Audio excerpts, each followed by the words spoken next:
Assalamualaikum warahmatullahi wabarakatuh. Alhamdulillahirrabbilalamin. Wabihi nasta'in ala umuri dunya waddin. Wassalatu wassalamu ala asrofil anbiya'i wal mursalin Sayyidina wa maulana Muhammadin wa ala alihi wa sahbihi ajma'in, amma ba'du. Selamat pagi dan salam sejahtera untuk kita semua. Semoga kita senantiasa dilindungi oleh Allah dari segala penyakit. Selamat datang siswi-siswi baru MTS Putri Sunyah Selo dalam kegiatan Masa Ta'aruf Siswa Madrasah Matsama tahun 2021. Perkenalkan, saya Ibu Sofi Anis Fitriana yang akan menjelaskan materi tentang kesetaraan gender. Dalam kegiatan Masa Ta'aruf Siswa Madrasah tahun 2021 MTS Putri Sunyah Selo.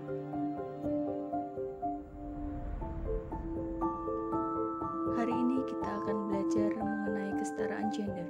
Mengapa di Matsama ini kita perlu belajar tentang kesetaraan? Karena saat ini kalian belajar di madrasah harus mempunyai sikap saling menghormati, sikap saling menghargai. Karena dengan sikap ini bisa membentuk karakter siswa yang baik, serta dapat menimbulkan suasana belajar yang nyaman dan kondusif. Manfaat yang lain adalah jika kita belajar dengan suasana yang kondusif, dengan suasana yang nyaman, maka prestasi akan mengikuti. Dalam materi ini, sikap ini membentuk karakter siswa yang baik dalam mengembangkan potensi diri sendiri, dan hasilnya anak-anak nanti mampu meraih prestasi di bidang akademik dan non-akademik. Sesuai dengan materi kali ini, MTS Putri Sunyah Selo memberikan ruang dan media bagi siswi-siswi untuk mengembangkan potensi yang dimiliki sehingga bisa meraih prestasi nantinya. Untuk selanjutnya adalah apa itu gender? Kata gender sering kita dengar dan disebut-sebut dalam kehidupan sehari-hari. Lalu, apa itu gender? Gender adalah konstruksi sosial yang membedakan bagaimana laki-laki dan perempuan dipersepsikan melalui konsep diri yang bersifat maskulin dan feminin. Misalnya, kata macho, maskulin, gentleman. Jika anak-anak pernah mendengar kata-kata seperti itu, apa yang ada di pikiran anak-anak semua? Ya, pasti identik dengan seorang laki-laki. Kemudian, ketika ada kata-kata cantik, feminim, lemah lembut, pasti yang ada di pikiran kita adalah seorang perempuan. Lalu, kesetaraan gender. Apa itu kesetaraan gender? Kesetaraan gender adalah suatu kehidupan antara laki-laki dan perempuan yang dapat berperan bersama-sama, seimbang, dan saling melengkapi satu dengan yang lain. Secara umum, di masyarakat sekitar kita mengenalnya sebagai jenis kelamin perempuan dan laki-laki. Gender adalah pembedaan dalam mengidentifikasi jenis kelamin yang berfokus pada aspek sosial dan budaya. Gender tidak diperoleh sejak lahir, tetapi dikenal melalui proses belajar atau sosialisasi dari masa kanak-kanak hingga ke dewasa. Kemudian selanjutnya adalah keadilan gender. Dalam hal ini, perempuan dan laki-laki mempunyai hak yang sama untuk memperoleh pendidikan yang layak sesuai dengan kemampuan masing-masing. Tetapi itu semua butuh waktu. Laki-laki dan perempuan dapat setara bekerja, saling membagi tanggung jawab dalam keluarga tanpa adanya perbedaan.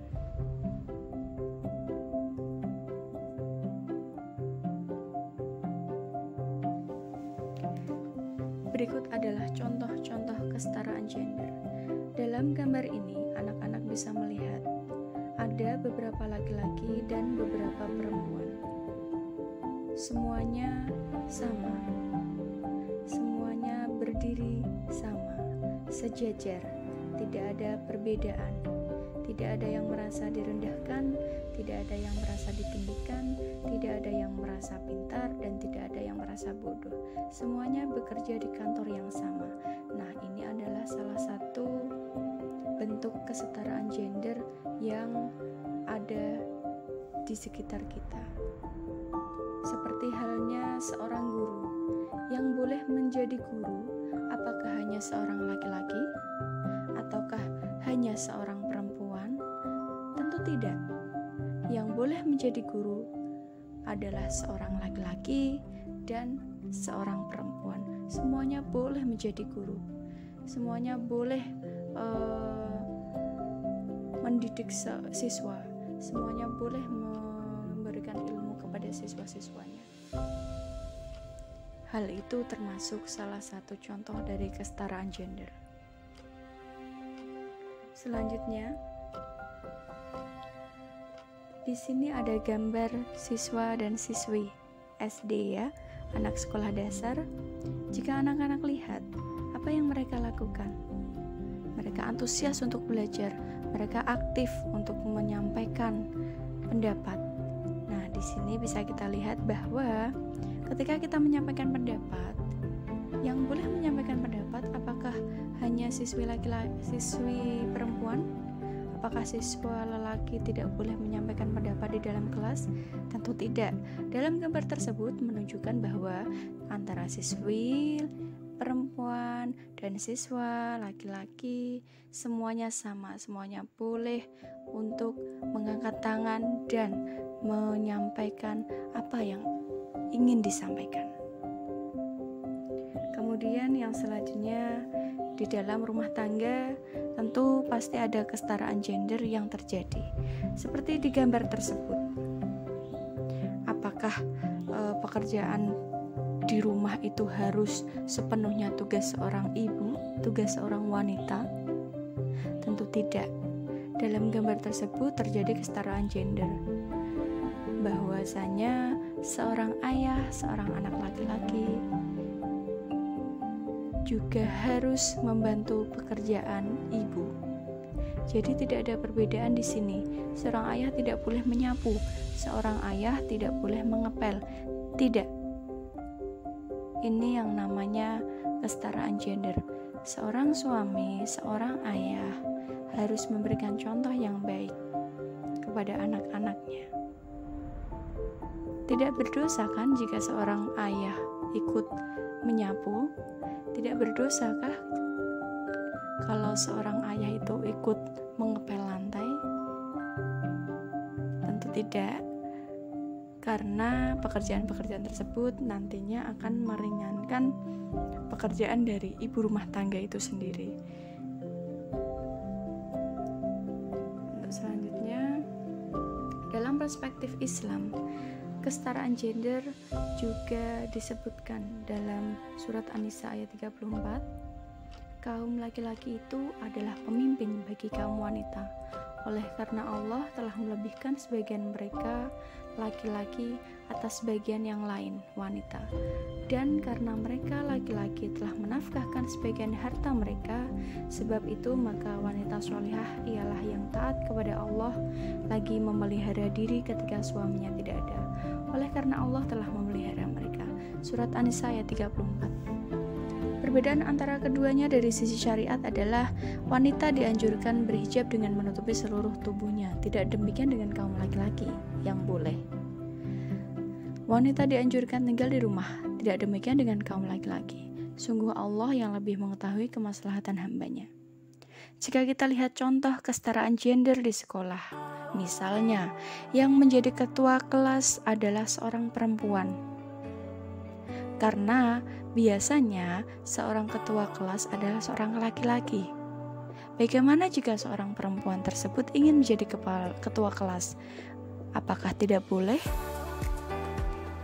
Tentu saja boleh. Ketua kelas tidak harus seorang laki-laki. Seorang perempuan pun juga memiliki jiwa pemimpin. Murid perempuan menjadi ketua organisasi. Banyak yang sudah terjadi. Misalnya di madrasah kita, karena memang muridnya semua perempuan, jadi semua ketua organisasi adalah seorang perempuan. Apakah jelek? Tidak. Justru malah lebih bagus.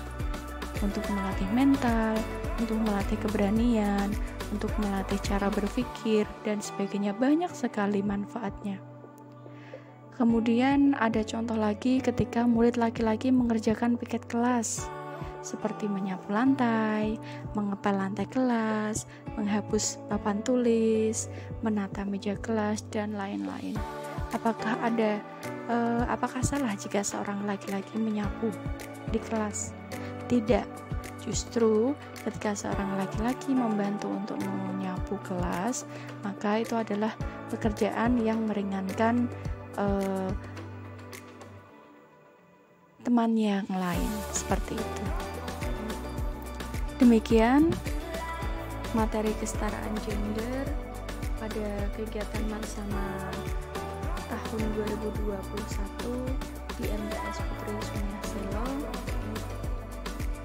Saya ucapkan terima kasih, semoga bermanfaat dan tetap semangat, stay safe, jaga kesehatan, di rumah saja, tidak usah kemana-mana. Semoga materi kali ini bisa bermanfaat untuk anak-anak semua dan anak-anak paham. Terima kasih. Wassalamualaikum warahmatullahi wabarakatuh.